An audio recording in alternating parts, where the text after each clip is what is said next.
మీకుండే ఎటువంటి గ్రహ బాధలైనా గృహ బాధలైనా శాశ్వత పరిష్కారం కోసం సంప్రదించండి Srinivasa Jyothishalaya. Hi viewers, welcome to our channel. ప్రస్తుతం మనతో పాటు దాము బాలాజీ గారు సీనియర్ జర్నలిస్ట్ ఉన్నారు. వారితో ఒకసారి మాట్లాడదాం. సార్ నమస్కారం సార్.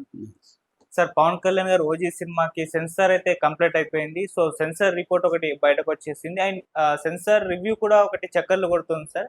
మరి సినిమాకి సంబంధించి సెన్సార్ వాళ్ళు ఏం చెప్తున్నారు, సెన్సార్ వాళ్ళ రివ్యూ ఏ విధంగా ఉంది, మరి దాన్ని బేస్ చేసుకొని సినిమా ఏ విధంగా ఉండబోతుంది అంటారు sir? OG cinema, they call him OG cinema పేరు. యాక్చువల్గా దాన్ని సింపుల్గా ఓజీ అంటున్నారు. ఓజీ అంటే ఒరిజినల్ గ్యాంగ్స్టర్ కొంతమంది, ఓజస్ గంభీర అని క్యారెక్టర్ పేరు అయితే ఓజస్ గంభీర అని పెట్టారు.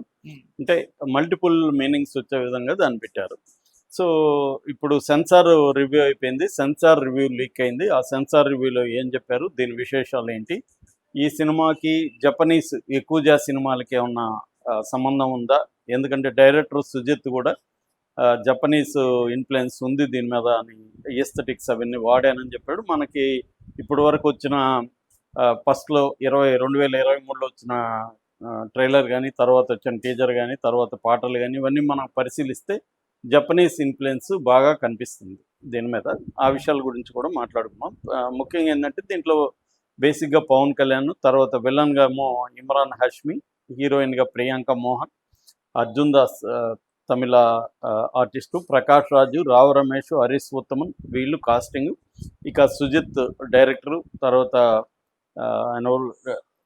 డివివి దానయ్య ప్రొడ్యూసరు, తర్వాత రవికే చంద్రన్ అండ్ మనోజ్ పరమహంస కెమెరా చేశారు, తమన్ మ్యూజిక్ చేశారు. ఇక ఈ సినిమాకి UA-16 ఇచ్చారు. UA-16 అంటే 16 ఏళ్ల పైన ఉన్న వాళ్ళు మాత్రమే ఈ సినిమా చూడాలి, చిన్నపిల్లలు చూడడానికి లేదు. ఎందుకంటే ప్రధానంగా దీంట్లో వైలెన్స్ ఎక్కువ ఉంది కాబట్టి UA-16 ఇచ్చారు. రన్ టైము 2 hours 54 minutes అని అంటే దాదాపు 3 hours రన్ టైం అని చెప్తున్నారు. ఇది సౌత్ ఇండియాలో అన్ని లాంగ్వేజెస్, తర్వాత హిందీ. సో ఒక పాన్ ఇండియా సినిమా లాగా రిలీజ్ అవుతుంది. కాకపోతే పాన్ ఇండియా సినిమా లెవెల్లో పబ్లిసిటీ అయితే ఏం చేయలేదు. మిగతా భాషల్లో పోయి ప్రెస్ మీట్లు పెట్టడం కానీ, పబ్లిసిటీ కానీ చేయలేదు. తెలుగు సినిమాలాగే రిలీజ్ చేస్తున్నారు, మిగతా వాటిలో కూడా చేస్తున్నారు. కానీ పాన్ ఇండియా సినిమా అయితే కాదు ఇది చెప్పాలంటే. కాకపోతే వాళ్ళు చేస్తున్నారు. ఇప్పటివరకు ఏంటంటే మనకి టీజర్ వచ్చింది, దాని తర్వాత అంతకుముందు హంగరీ చిత్త పేరుతో ట్రైలర్ 2023 September 2nd వచ్చింది. దాని తర్వాత ఫైర్ స్టార్మ్ ఆగస్ట్లో వచ్చింది. దాని తర్వాత సువి వచ్చింది. ట్రాన్స్ ఆఫ్ ఓమేని September 11th వచ్చింది. దాని తర్వాత guns and roses September 15th 4 singles release అయ్యి మంచి బడ్జ్ అయితే సింగిల్స్కి క్రియేట్ అయింది.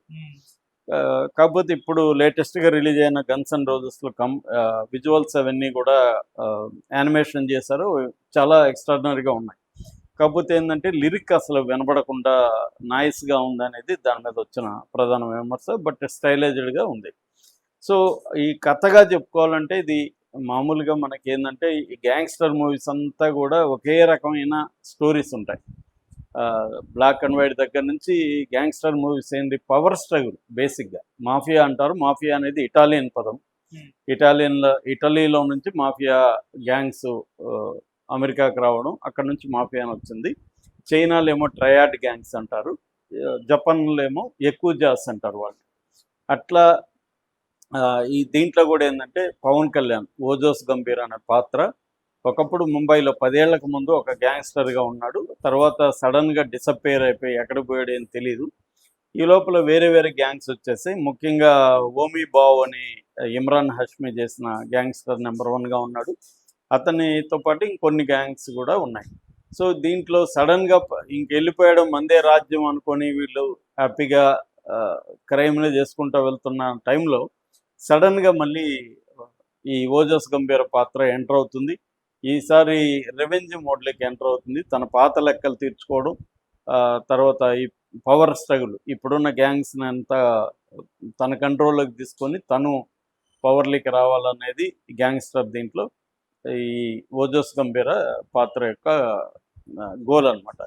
ఈ గోల్ని అతను ఎలా నెరవేర్చుకున్నాడు, ఈ క్రమంలో ఎలాంటి ఇబ్బందులు తను ఎదుర్కొన్నాడు, తనకున్న ఎమోషనల్ ప్రాబ్లమ్స్ ఏంటి, ఇవన్నీ ఈ సినిమాలో ప్రధానంగా ఉంటాయి. సో ఇది బేసిక్గా కథ అయితే ఇది. దీంట్లో రకరకాల ట్విస్టులు పెట్టడం, ఇంకా స్క్రీన్ ప్లేలో ఇంట్రెస్ట్ కోసం ట్విస్టులు పెట్టడం, పవన్ కళ్యాణ్ ఒక వ్యక్తిని కోల్పోవడం, ఆ వ్యక్తి ఎవరు, బ్యాక్గ్రౌండ్ ఏంటి, దాని రిలేషన్స్ ఏంటి, ఇవన్నీ ఉంటాయి. దీని నుంచి అతను ఎలా పగ తీర్చుకున్నాడు అనేది బేసిక్గా, అంటే రివెంజ్ స్టోరీగానే మనం చెప్పచ్చు. మామూలుగా మనకి జపాన్లో 1973లో ఒక 5 సినిమాలు వచ్చాయన్నమాట. అది ప్రపంచవ్యాప్తంగా విపరీతంగా ఇన్ఫ్లుయెన్స్ చేసిన సినిమాలు. Battles without honour and humanity అనేది దాని ఆ సిరీస్ పేరు. Battles without honour and humanity. Kinji Fukasaku అనే ఒక డైరెక్టర్ వీటిని చేశాడనమాట. సో ఇది బేసిక్గా థీమ్ అదే అనమాట. దాంట్లో కూడా 10 ఏళ్ల తర్వాత ఆ గ్యాంగ్స్టర్ యకుజా గ్యాంగ్స్టర్ రావడం, వచ్చి ప్రతీకారం తీర్చుకోవడం అనేదే ఈ సిరీస్లో. అందుకని హానర్ తన లాస్ట్ హానర్ అంటారు, తను కోల్పోయిన ఒక హానర్ని తీర్చుకోవడం, అట్లాగే వెంజన్స్ ప్రతీకారం. అట్లాగే జపాన్లో తకాసి కితనా అనే వెరీ పాపులర్ డైరెక్టర్.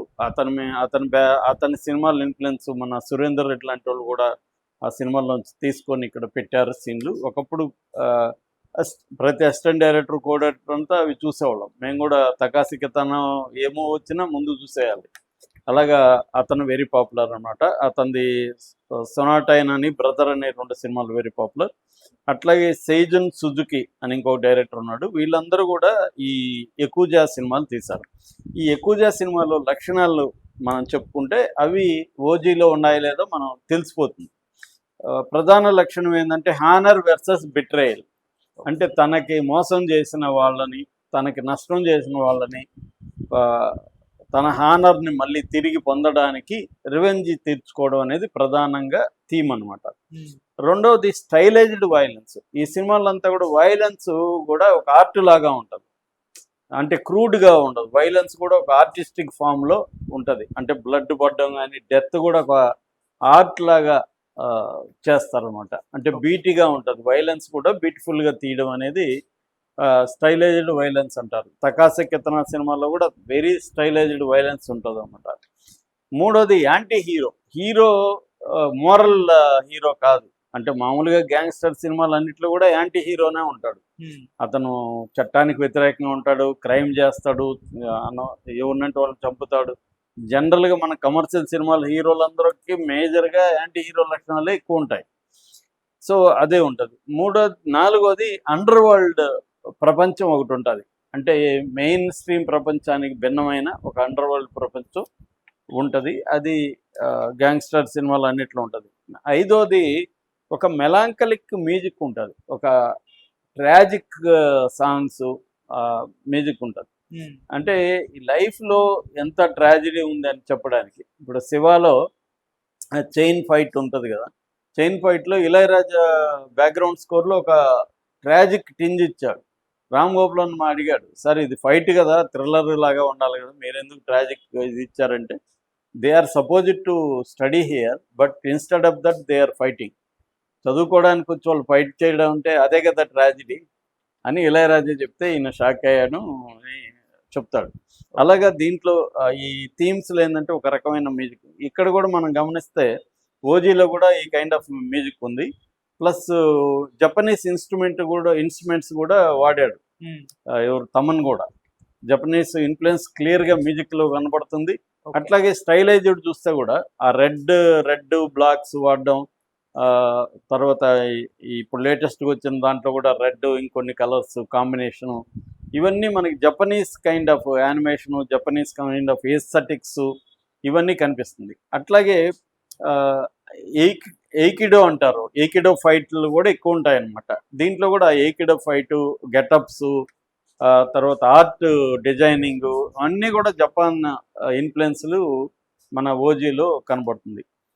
అట్లాగే కతానోస్ అంటారు, ఆ కత్తులు ఉన్నాయి కదా, ఆ కతానోస్, తర్వాత టాటూస్ ఉంటాయి బాడీస్ మీద, తర్వాత మార్షల్ ఆర్ట్స్ ఉంటాయి.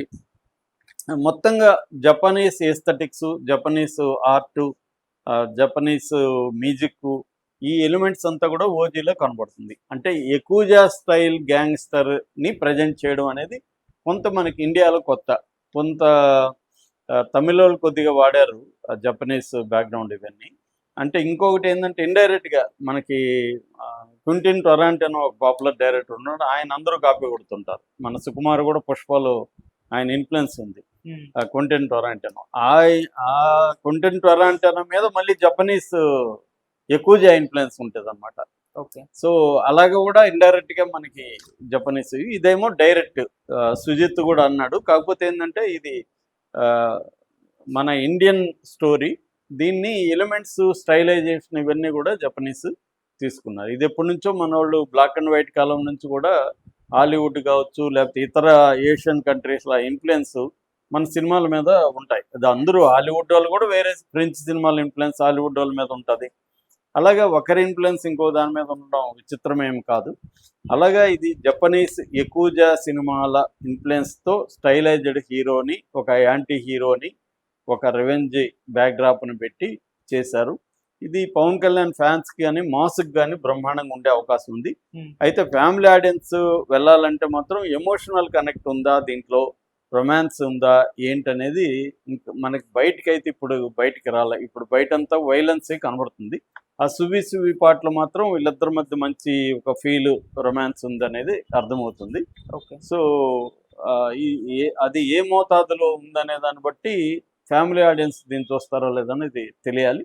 ఏదేమైనా సినిమా మాత్రం ఫ్యాన్స్ని డిసప్పాయింట్ చేయదని, మాస్ని డిసప్పాయింట్ చేయదని మాత్రం చెప్పొచ్చు.